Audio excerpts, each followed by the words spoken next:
हरे कृष्णा। इंद्रप्रस्थ के भवनों में सुखपूर्वक चढ़ने के लिए सीढ़ियां बनी हुई थी। उन महलों के भीतर बहुमूल्य एवं बड़े बड़े आसन एवं अन्य आवश्यक सामान था। उन घरों को मालाओं से सजाया गया था। उनमें उत्तम उग्रों की सुगंध व्याप्त थी।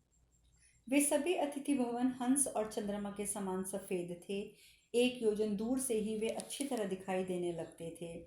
उनमें स्थान की संकीर्णता या तंगी नहीं थी। सबके दरवाजे बाहर थे। वे सभी गृह विभिन्न गुणों से युक्त थे। उनकी दीवारों पर अनेक प्रकार के धातुओं के चित्र बने थे। वहां विश्राम करने के अनंतर वे भूमिपाल, बहुत दक्षिणा देने वाले एवं बहुतेरे सदस्यों से घिरे हुए धर्मराज युधिष्ठिर से मिले। जन्मेजय, उस समय राजाओं, ब्राह्मणों और महर्षियों से भरा हुआ वह यज्ञ मंडप देवताओं से भरे पूरे स्वर्ग के समान शोभा पा रहा था। इस प्रकार राजसूय यज्ञ पूर्व में निमंत्रित राजाओं का आगमन विषयक 34वां अध्याय पूर्ण हुआ। वैशंपायन जी आगे कहते हैं, जन्मेजय, भीष्म तथा गुरु द्रोणाचार्य आदि की अगवानी करके युधिष्ठिर ने उनके चरणों में प्रणाम किया और भीष्म, द्रोण, कृप, अश्वत्थामा, दुर्योधन और विविशंति से कहा, इस यज्ञ में आप लोग सब प्रकार से मुझ पर अनुग्रह करें। यहाँ मेरा जो यह महान धन है उसे आप लोग मेरी प्रार्थना मान के इच्छा अनुसार सत्कर्मों में लगाइए। यज्ञ दीक्षित युधिष्ठिर के ऐसा कहने पर उन सबको यथा योग्य अधिकारों में लगाया। भक्ष्य भोज आदि सामग्री की देखरेख और उसे बांटने परोसने की व्यवस्था का अधिकार दुशासन को दिया। ब्राह्मणों के स्वागत सत्कार का भार उन्होंने अश्वत्थामा को सौंपा। राजाओं की सेवा और सत्कार के लिए धर्मराज ने संजय को नियुक्त किया। कौन काम हुआ और कौन नहीं हुआ, इसकी देख रेख का काम महान बुद्धिमान भीष्म जी और द्रोणाचार्य जी को मिला। उत्तम वर्ण के स्वर्ण तथा रत्नों को परखने, रखने और दक्षिणा देने के राज्य कार्य में राजा ने कृपाचार्य जी की नियुक्ति की। इसी प्रकार दूसरे दूसरे श्रेष्ठ पुरुषों को यथायोग्य भिन्न भिन्न कार्यों में लगाया। नकुल के द्वारा सम्मान पूर्वक बुलाकर लाए हुए वाहिकी, धृतराष्ट्र, सोमदत्त और जयदत्त वहां घर के मालिक की तरह सुखपूर्वक रहने और इच्छा अनुसार विचरने लगे। संपूर्ण यज्ञों के ज्ञाता विदुर जी को धन को व्यय करने के कार्य में नियुक्त किया गया और राजा दुर्योधन कर देने वाले राजाओं से सब प्रकार की भेंट स्वीकार करने और यथा व्यवस्था पूर्वक रखने का काम संभालने लगा। सब लोगों से घिरे हुए भगवान श्री कृष्ण सबको संतुष्ट करने की इच्छा से स्वयं ही ब्राह्मणों के चरण पखारने में लगे थे, जिससे उत्तम फल की प्राप्ति होती है। धर्मराज युधिष्ठिर को और उनकी सभा को देखने की इच्छा से आए हुए राजाओं में ऐसा कोई भी नहीं था जो 1000 स्वर्ण मुद्राओं से कम भेंट लाया हो। प्रत्येक राजा बहुसंख्यक रत्नों की भेंट देकर धर्मराज युधिष्ठिर के धन की वृद्धि करने लगे। सभी राजा इस यह होड़ लगाकर धन दे रहे थे कि कुरुनंदन युधिष्ठिर किसी भी प्रकार से मेरे ही दिए हुए रत्नों से दान दें और यज्ञ का कार्य संपूर्ण करें। राजन, जिनके शिखर यज्ञ देने के लिए आए हुए देवताओं के विमानों को स्पर्श कर रहे थे, जो जलाशयों से परिपूर्ण और सेनाओं से घिरे हुए थे, उन सुंदर भवनों, इंद्रादि लोकपालों में विमानों, ब्राह्मणों के निवास स्थानों तथा परम समृद्धि से संपन्न रत्नों से परिपूर्ण चित्र एवं विमान के तुल्य बने हुए दिव्य ग्रहों से समागत राजाओं से तथा असीम श्री समृद्धियों से महात्मा कुंती नंदन युधिष्ठिर वह सभा बड़ी शोभा पा रही थी। महाराज युधिष्ठिर अपनी अनुपम समृद्धि द्वारा वरुण देवता की बराबरी कर रहे थे। उन्होंने यज्ञ में 6 अग्नियों की स्थापना करके पर्याप्त दक्षिणा देकर उस यज्ञ के द्वारा भगवान का यजन किया। राजा ने उस यज्ञ में आए हुए सब लोगों को उनकी सभी कामनाएं पूर्ण करके उन्हें संतुष्ट किया। वह यज्ञ समारोह अन्न से भरा पूरा था। उसमें खाने पीने की सामग्रियां यह पर्याप्त मात्रा में सदा प्रस्तुत रहती थी। यह यज्ञ खा पीकर तृप्त हुए लोगों से ही पूर्ण था। वहां कोई भूखा नहीं रह पाता था तथा उत्सव समारोह में सब ओर से रत्न ही उपहार में दिया जाता था। मंत्र शिक्षा में निपुण महर्षियों द्वारा विस्तार पूर्वक किए जाने वाले उस यज्ञ में ईड़ा, मंत्र पाठ एवं स्तुति, धृत होम तथा तिल आदि शाकल्य पदार्थों की आहुतियों से देवता लोग तृप्त हो गए। जिस प्रकार देवता तृप्त हुए उसी प्रकार दक्षिणा में अन्न और महान धन पाकर ब्राह्मण भी तृप्त हो गए। अधिक क्या कहा जाए, उस यज्ञ में सभी वर्ण के लोग बड़े प्रसन्न थे, उनको संपूर्ण तृप्ति मिली थी। इस प्रकार सभा पर्व के अंतर्गत राजसूय में यज्ञ करण विषय 35वां अध्याय पूर्ण हुआ। वैशंपायन जी आगे कहते हैं, जन्मेजय तदंतर अभिवेशनीय कर्म के दिन सत्कार के योग्य महर्षिगण और ब्राह्मण लोग राजाओं के साथ यज्ञ भवन में गए। महात्मा राजा युधिष्ठिर ने उस समय राज्य यज्ञ भवन में राज ऋषियों के साथ बैठे हुए नारद जी आदि महर्षियों, उस समय ब्रह्मा जी की एक सभा में एकत्र हुए देवताओं और देवर्षियों के समान जो शोभा पा रही थी, वहां जाकर सब देखा। बीच बीच में यज्ञ संबंधी एक एक कर्म से अवकाश पाकर अत्यंत प्रतिभाशाली विद्वान आपस में जल्प यानी कि वाद विवाद करते थे। इसे इस प्रकार होना चाहिए, नहीं नहीं ऐसा होना चाहिए, ये बात ऐसे नहीं ऐसी होनी चाहिए, इससे भिन्न नहीं है, ये ऐसा होना चाहिए। इस प्रकार कह कहकर बहुत से वितंडवादी द्विज वहां वाद विवाद करते थे। कुछ विद्वान शास्त्र निश्चित नाना प्रकार के तर्कों और युक्तियों से दुर्बल पक्षों को पुष्ट और पुष्ट पक्षों को दुर्बल सिद्ध करते थे। वहीं कुछ मेधावी पंडित जो दूसरों के कथन में दोष दिखाने के ही अभ्यासी थे, अन्य लोगों की कही हुई अनुमान साधित विषय को भी बीच में ही लोक लेते थे, जैसे बाज मांस के लोथड़े को आकाश में ही एक दूसरे से छीन लेते हैं।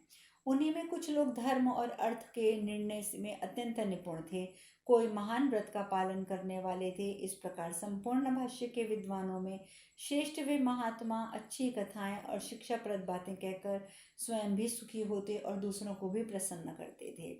जैसे नक्षत्र मालाओं द्वारा मंडित विशाल और आकाश मंडल की शोभा होती है, उसी प्रकार वेदव्य महर्षियों, देवर्षियों, ब्रह्म ऋषियों और महर्षियों से वह वेदी सुशोभित हो रही थी। राजा युधिष्ठिर की यज्ञशाला के भीतर उन अंतर्वेदी के आसपास उस समय ना तो कोई शूद्र था, ना ही कोई व्रतहीन द्विज था। परम बुद्धिमान राजलक्ष्मी संपन्न महाराज युधिष्ठिर जी ने के उस धन वैभव और यज्ञ विधि को देखकर देवर्षि नारद जी भी बड़ी प्रसन्नता प्राप्त कर रहे थे। जन्मेजय उस समय वहां केवल क्षत्रियों को सम्मेलन देखकर मुनिवर नारद जी सहसा चिंतित हो उठे। नरश्रेष्ठ, भगवान ने संपूर्ण अंशों देवताओं सहित अवतार लेने के संबंध में ब्रह्मलोक में जो पहले चर्चा हुई थी, वह प्राचीन घटना उन्हें याद आ गई। कुरुनंदन, नारद जी ने ये जानकर कि राजाओं के इस समुदाय के रूप में वास्तव में देवताओं का ही समागम हुआ है, मन ही मन कमल नयन भगवान श्री हरि का चिंतन किया। वे सोचने लगे, अहो सर्वव्यापक देव, शत्रु विनाशक, वैरी नगर विजयी साक्षात भगवान नारायण ही अपनी इस प्रतिज्ञा को पूर्ण करने के लिए क्षत्रिय कुल में अवतरण लेकर यहाँ पर अवतार ग्रहण कर चुके हैं।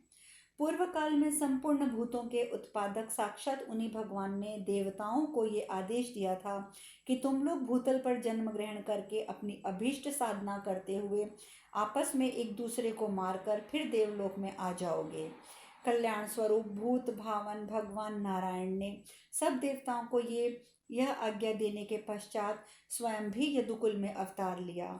अंधक और विष्णु के कुल में वंशधारियों में श्रेष्ठ वे ही भगवान इस पृथ्वी पर प्रकट हो अपनी सर्वोत्तम कांति से उसी प्रकार शोभायमान हैं जैसे नक्षत्रों में चंद्रमा सुशोभित होते हैं। इंद्र आदि संपूर्ण देवता जिनके बाहुबल की उपासना करते हैं, वे ही शत्रुमर्दन श्री हरि यहाँ मनुष्यों के समान बैठे हैं। अहो ये स्वयंभू महाविष्णु ऐसे बल संपन्न क्षत्रिय समुदाय को पुनः उच्छिन्न करना चाहते हैं। धर्मज्ञ नारद जी ने इसी पुरातन वृतांत का स्मरण किया और ये भगवान श्री कृष्ण ही समस्त यज्ञों के द्वारा आराधनीय सर्वेश्वर नारायण है, ऐसा समझकर वह धर्म वेत्ताओं में श्रेष्ठ परम बुद्धिमान देवर्षि मेधावी धर्मराज से उस महायज्ञ में बड़े आदर के साथ बैठे रहे। जन्मेजय, तत्पश्चात भीष्मक जी ने धर्मराज युधिष्ठिर से कहा, भरत कुलभूषण युधिष्ठिर, अब तुम यहाँ पधारे हुए राजाओं का यथा योग्य सत्कार करो। आचार्य, ऋत्विज, संबंधी, स्नातक, प्रिय, मित्र तथा राजा, इन छहों को अर्घ्य देकर पूजनीय योग्य बताया गया है, इसीलिए अब तुम इनका पूजन करो। वे यदि 1 वर्ष बिताकर अपने यहाँ आवें तो उनके लिए अर्घ्य निवेदन करके इनकी पूजा करनी चाहिए, ऐसा शास्त्रज्ञ पुरुषों का कथन है। वे सभी नरेश हमारे यहाँ सुदीर्घ काल के पश्चात ही पधारे हैं, इसलिए राजन तुम बारी बारी से इन सब के लिए अर्घ्य दो और इन सब में जो श्रेष्ठ और एवं शक्तिशाली हो उसे सबसे पहले अर्घ्य समर्पित करो। युधिष्ठिर जी ने पूछा, कुरुनंदन पितामह, इस समागत नरेशों में किस एक को सबसे पहले अर्घ्य निवेदन करना आप उचित समझते हैं, ये मुझे बताइए। वैशंपायन जी आगे कहते हैं, तब महापराक्रमी शांतनु नंदन भीष्म ने अपनी बुद्धि से निश्चय करके भगवान श्री कृष्ण को भूमंडल में सबसे अधिक पूजनीय माना।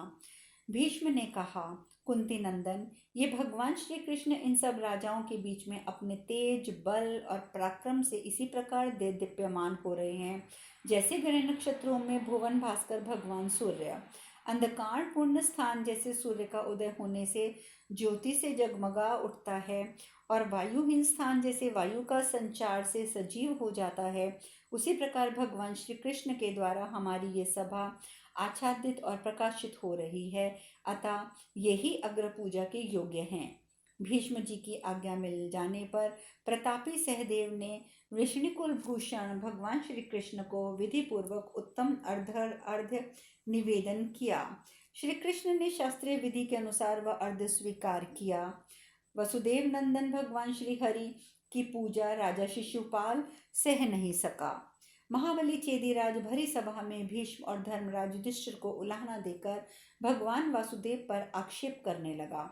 इस प्रकार अर्घारभ्य पर्ण में श्री कृष्ण को अर्घ्य दान विषयक 36वां अध्याय पूर्ण हुआ। शिशुपाल बोला, कौरव्य, यहाँ इन महात्मा भूमिपतियों के रहते हुए वृषणीवंशी कृष्ण राजाओं की भांति राज्योचित पूजा का अधिकारी कदापि नहीं हो सकता।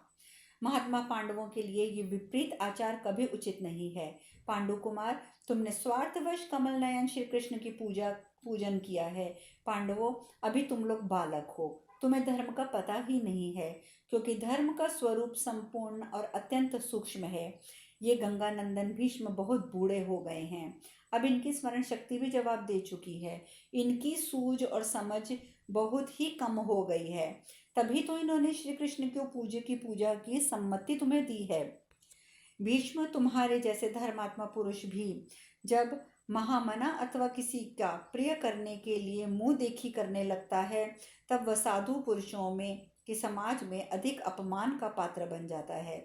यह सभी जानते हैं कि यदुवंशी कृष्ण राजा नहीं है, फिर संपूर्ण भूपालों के बीच तुम लोगों ने किस प्रकार इसकी पूजा की, वैसी पूजा का अधिकारी यह कैसे हो सकता है। कुरूपवंग अथवा यदि तुम श्री कृष्ण को बड़ा बूढ़ा समझते हो तो इसके पिता वृद्ध वासुदेव जी के रहते हुए उनका यह पुत्र कैसे पूजा का पात्र हो सकता है। अथवा ये मान लिया जाए कि वसुदेव कृष्ण तुम लोगों का प्रिय चाहने वाला और तुम्हारा अनुसरण करने वाला सुहृद है, इसलिए तुमने इसकी पूजा की है, तो यह भी ठीक नहीं है, क्योंकि तुम्हारे सबसे बड़े सुहृद तो राजा द्रुपद हैं और उनके रहते ये माधव पूजा पाने का अधिकारी कैसे हो सकता है। कुरुनंदन, अथवा ये समझ लें कि तुम कृष्ण को आचार्य मानते हो, फिर भी आचार्य भी बड़े बूढ़े द्रोणाचार्य के रहते हुए इस यदुवंशी की पूजा तो तुम फिर भी नहीं कर सकते हो। कुरुकुल को आनंदित करने वाले युधिष्ठिर, अथवा यदि यह कहा जाए कि तुम कृष्ण को अपना ऋत्विज समझते हो, तो ऋत्विजों में भी सबसे वृद्ध द्वैपायन जी वेदव्यास जी के रहते हुए तुमने कृष्ण की अग्र पूजा कैसे की। राजन, शांतनु नंदन भीष्म पुरुष शिरोमणि और स्वच्छ मृत्यु को प्राप्त करने वाले हैं, इनके रहते तुम कृष्ण की अर्चना कैसे कर सकते हो। कुरुनंदन युधिष्ठिर, संपूर्ण शास्त्रों के निपुण विद्वान वीर अश्वत्थामा के रहते हुए तुमने कृष्ण की पूजा कैसे कर डाली। पुरुष प्रवर राजाधिराज दुर्योधन और भरतवंश के आचार्य महात्मा कृप के रहते हुए तुमने कृष्ण की पूजा का औचित्य कैसे स्वीकार किया। तुमने किम्न पुरुषों के आचार्य द्रुम का उल्लंघन करके कृष्ण की अग्र पूजा क्यों की। पांडु के समान दुर्धर्ष वीर और राजोचित शुभ लक्षणों से संपन्न भीष्मक, राजा रुक्मी और उसी प्रकार श्रेष्ठ धनुर्धर एकलव्य और मद्र राज्य शल्य के रहते हुए तुम्हारे द्वारा कृष्ण पूजा किस दृष्टि से की गई? भरत, ये जो अपने बल के द्वारा सब राजाओं में होड़ कर लेते हैं, विप्रवर परशुराम जी के प्रिय शिष्य हैं तथा जिन्होंने अपने बल का भरोसा करके युद्ध में अनेक राजाओं को परास्त किया है, उस महाबली कर्ण को छोड़कर तुमने कृष्ण की आराधना कैसे की? कुरुश्रेष्ठ मधुसूदन, कृष्ण ना तो ऋत्विज हैं, ना आचार्य हैं, ना राजा हैं, फिर तुम किस प्रकार की कामना करके तुमने इनकी पूजा की है? भरत, अथवा यदि ये मधुसूदन ही तुम लोगों को पूजनीय देवता हैं, इसीलिए तुम इनकी ही पूजा करनी थी, तो फिर इन राजाओं को केवल अपमानित करने के लिए तुम्हें यहाँ बुलाने की आवश्यकता ही क्या थी? राजाओं, हम सब लोग इस महात्मा कुंती नंदन युधिष्ठिर को जो ये कर दे रहे हैं वह भय, लोभ अथवा कोई विशेष आश्वासन मिलने के कारण नहीं। हमने तो यही समझा था कि ये धर्मचारण में लगा हुआ संलग्न रहने वाला क्षत्रिय सम्राट पद प्राप्त करना चाहता है, जो अच्छा ही है, और यही सोचकर हम सब कर देने लगे। परंतु ये राजा युधिष्ठिर हम लोगों को तो मानता ही नहीं है। युधिष्ठिर, इससे बढ़कर दूसरा अपमान और क्या हो सकता है कि तुमने राजाओं की सभा में जिसे राज्योचित चित्र, चिन्ह, छत्र, चंवर आदि प्राप्त ही नहीं हुआ, उस कृष्ण की अर्ध्य पूजा कर दी तुमने। धर्मपुत्र युधिष्ठिर को अकस्मात ही धर्मात्मा होने का यश प्राप्त हो गया है, अन्यथा कौन ऐसा धर्मनिष्ठ पुरुष होगा जो किसी धर्मचित्त की इस प्रकार पूजा करेगा? वृषण कुल में पैदा हुए इस दुरात्मा ने तो कुछ दिन पहले महात्मा राजा जरासंध का अन्यायपूर्ण वध किया है। राजा युधिष्ठिर धर्मात्मापन दूर निकल गया, क्योंकि इन्होंने कृष्ण को अर्ध्य निवेदन करके अपनी कायरता ही दिखाई है। अब शिशुपाल ने भगवान श्री कृष्ण की ओर देखा और बोल पड़ा, माधव, कुंती के पुत्र डरपोक, कायर और तपस्वी हैं। इन्होंने तुम्हें ठीक ठाक ना जानकर यदि तुम्हारी पूजा कर भी दी है, तो तुम्हें तो ये समझना चाहिए था कि तुम किस अधिकार से इस पूजा के अधिकारी हो। अथवा जनार्दन, इन कायरों द्वारा उपस्थित हुई इस अग्र पूजा को उसके योग्य ना होते हुए भी तुमने स्वीकार्य कैसे कर लिया? अब शेष कथा कल करेंगे। हरे कृष्णा, हरे कृष्णा।